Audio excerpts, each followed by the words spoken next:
बहुत सी लड़कियों की दिक्कत ये होती है ना रिलेशनशिप में कि लौंडा पॉजेसिव है ना.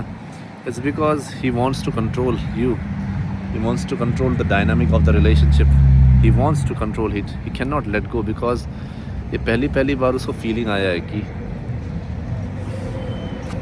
पहली बार उसको फीलिंग आया है कि किसी लड़की के प्रेजेंस में आया, ऑपोजिट सेक्स के प्रेजेंस में आया है. And it's like his bodily urges, bodily needs that he wants to satisfy, and he becomes greedy.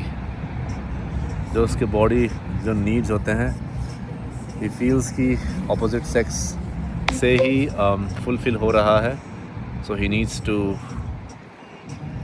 keep that woman, keep that girl in control. So he is always trying to control the relationships. He is rigid. He doesn't want to let go. समझ रहे हो? That kind of relationship does not last long. अगर तुमको ये चीज़ हटाना है, तुमको ये दूसरों को कंट्रोलिंग करने की जो ट्रेट है उसको हटाना है, तो you need to completely unconditionally love yourself. खुद से प्यार करो. खुद से प्यार करना ज़रूरी है भाई. खुद से मोहब्बत करो.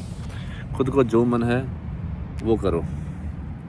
अगर तुमको रेस्टोरेंट जाना है तो किसी दूसरे दोस्त का वेट मत करो कि हाँ वो एक्सेप्ट करेगा, या फिर उसको जाने का दिल करेगा, या फिर उसका कभी शाम से छुट्टी होगा तो हम दोनों चलेंगे. नहीं. अगर पूछ सकते हो दोस्तों को, यार if you are free come let's go to this restaurant. I like this restaurant too much. I seen on photos on videos about how it feels like to be in that restaurant. Something like that. अगर किसी के पास time है नहीं तो खुद उठो और खुद चले जाओ भाई. खुद से प्यार करना यही होता है. कैफ़े में बैठो, जाके पढ़ाई करो. खुद से प्यार करना यही होता है. खुद से प्यार करना ये भी होता है कि एक तरीके से रिबेलियन बन जाओ. नॉट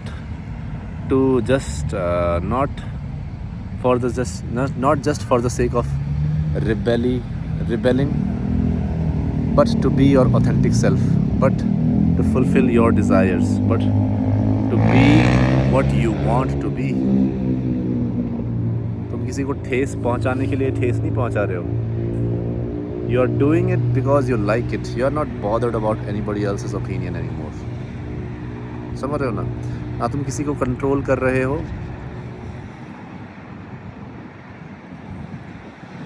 और ना किसी से कंट्रोल हो रहे हो. You are just there. कोई आ रहा है आओ, कोई जा रहा है चले जाओ. समझ रहे हो ना. No judgement, no criticisms. You are just being happy. You know that happiness is within you. भले एक्सटर्नल वर्ल्ड एक सहारा है स्टिमुलेट करने का, वो हैप्पीनेस, वो लव, वो अबंडेंस, बट तुमको पता है कि जो हैप्पीनेस, जो रियल हैप्पीनेस और जो रियल अबंडेंस और जो रियल प्यार और लव है वो तुम्हारे अंदर से ही आता है. समझ रहे हो ना. जब तुम सेक्स करते हो किसी लड़की के साथ, किसी औरत के साथ, किसी महिला मित्र के साथ, तब जो तुम्हारे बॉडी में सेंसेशंस होते हैं वो तुम्हारे बॉडी में ही तो होते हैं. भले किसी सामने वाली फीमेल के द्वारा आ रहा है, बट वो सेंसेशन तुम्हारे बॉडी में ही तो हो रहा है. तुम्हारे अंदर ही तो है वो sensation. Another person is just acting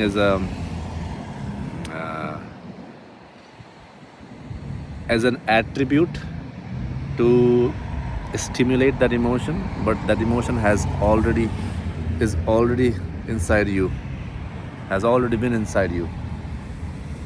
समझ रहे हो. तो किसी के ऊपर डिपेंड नहीं होना. मैं ये नहीं बोल रहा हूँ कि सेक्स छोड़ के मास्टरबेट करने लग जाओ, बट अगर कोई महिला पार्टनर तुम्हारे पास है नहीं सेक्स करने के लिए, तो you transmute that energy into something else, to developing yourself as a human being, to reaching a particular goal that you want. समझ रहे हो. बट खुद से प्यार करना सीखो भाई हो. अगर खुद से प्यार नहीं करोगे ना, किसी और से तुम बेइंतहा प्यार नहीं कर पाओगे. The first step to happiness, the first step to fulfilment, the first step to actual success, not just material world success, is to actually completely and unapologetically being in love with yourself. Unconditional love.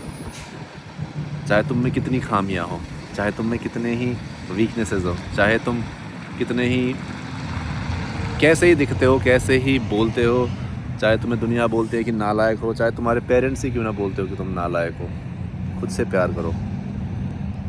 कोई भी इंसान perfect नहीं होता, ठीक है, but तुम improve कर सकते हो। और इस इम्प्रूवमेंट का पहला स्टेप यही है कि to love yourself, to accept as you are, to allow yourself this luxury of being imperfect.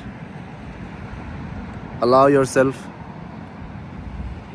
to have this luxury of being imperfect and weak and insufficient to achieving a particular goal, and work on it. काम करो उस पर, force मत करो उस चीज़ को, but काम करो. Allow this universe to help you achieve a particular goal that you want. And don't do it for greed, don't do it just because you're selfish. Do it just because you feel like doing it.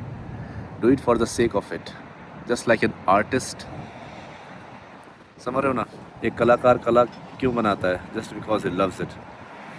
ठीक है, ये अलग बात है कि वो $100 million या $200 million का बिक जाए वो आर्ट, वो अलग बात है. वो तब बिकता है जब वो आर्टिस्ट मर जाता है, उसके 100-200 साल बाद तब बिकता है. बट जब वो जिंदा रहता है, he does an artist makes an art just for the sake of it, just because he loves it, just because he wants to create that art, because he feels like एक calling है ऊपर से, higher power से. समझ रहे हो? और कोई प्रेशर नहीं होता, कोई फोर्स नहीं होता. He just lets that art come out of him.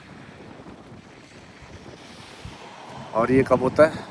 ऐसा फर्स्ट स्टेप क्या है? First and the I believe the biggest step is to accept yourself as you are and be completely and authentically and unconditionally in love with yourself. जब खुद से प्यार करोगे तो उससे पूरे ब्रह्मांड से प्यार करना सीखोगे तुम. खुद को छोटा मत समझो भाई. You are not finite, you are infinite. चलो, I see you in the next one.